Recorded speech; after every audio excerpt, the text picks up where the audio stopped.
All right, here with more. Fox News contributor Jason Chaffetz and the director of research for the Government Accountability Institute, Seamus Bruner. Now, they did the research. This all got started at Secret Empires, the book by Peter Schweitzer, and both now are with the Government Accountability Institute. Thank you both for being with us.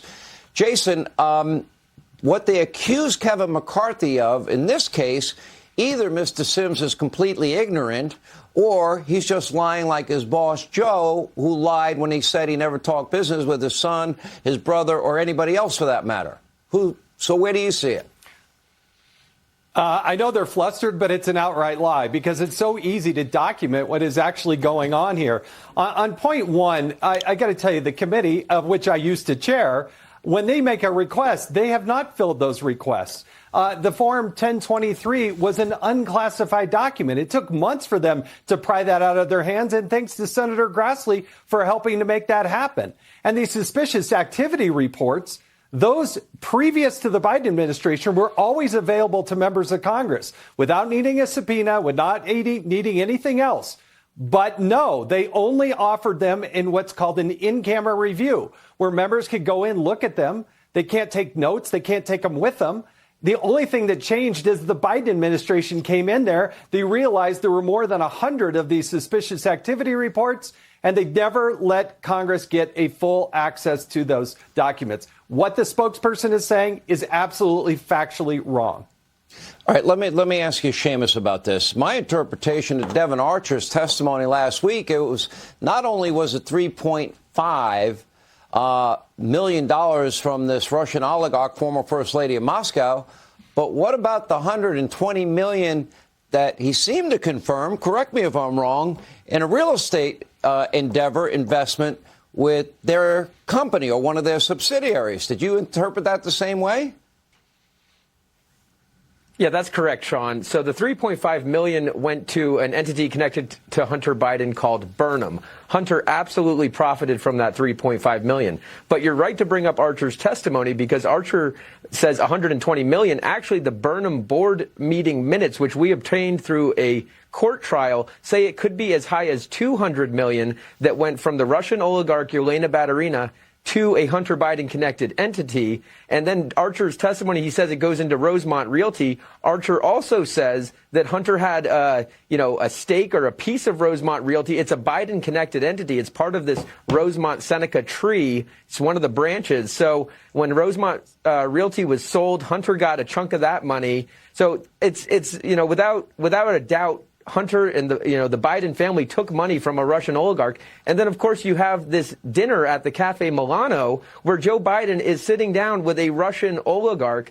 And then finally, the timing of all this. This is early 2014. This is after the Maidan revolution. This is when Russian oligarchs are wondering, are there going to be sanctions placed on us? We've got to get our money out of Russia and into a place that's safe like the United States. And the Bidens and, Biden Incorporated, Devin Archer provided that vehicle for this Russian oligarch. So it's egregious. We've never seen anything like it.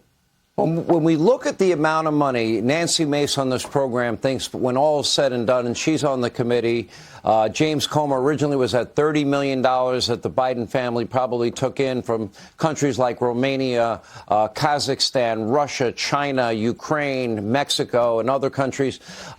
She thinks it'll be north of $50 million. And other members of the committee are saying this might reach $100 million.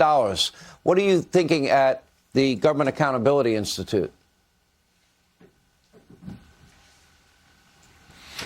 Well, we know that over some 31 million came from the highest levels of Chinese intelligence. These Chinese businessmen who are linked to, let's say, the Vice Minister of State Security. That's like China's KGB. So you got 31 million there. We've got over 10 million, apparently, according to the FD 1023, maybe 16 million from Burisma. You're up to about 50. And so I think last night on your show, Speaker McCarthy was overly fair. He did not lie. He was overly fair to the Bidens when he called this pay to play. This isn't just pay to play. This is a national security threat. The Bidens are a national security threat when they're dealing with the Chinese Communist Party. Let me ask you, Jason, is the country now looking at the possibility that we have a real Joe Biden bribery scandal allegation? Is that what this is? Because the brand wasn't Hunter. The brand wasn't the guy on crack and the guy that loved hookers. The brand was Joe. Joe lied about ever talking about these foreign business deals, but he's calling into them. He's having dinners with oligarchs. Payments are being made, and we'll have more information, I believe, on those issues tomorrow. Are we looking at a possible bribery, impeachment, and maybe worse for Joe Biden? I do think it's worse. I think it's bribery that comes along with policy that actually moved and changed.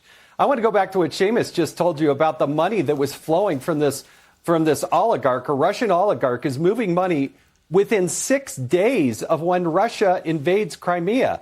And there's all these talks about threats of how they're going to sanction all this money. What a better investment for an oligarch than put it under the management of Hunter Biden and his associate. Something close to $200 million that eventually was under their types of management. Now, the accounting of all this is not yet done, but $3.5 million from saying that Kevin McCarthy said is a very modest number to start with. But we're talking pay to play with our worst enemies. We're talking about China. We haven't even talked about China tonight, really. Those are where the big numbers are. But what was happening out of Ukraine was absolutely, there's evidence here. And official actions as vice president to get the prosecutor fired, leveraging our money, and his son got enriched in the process and continue to get paid. All right, Jason and Seamus, thank you both.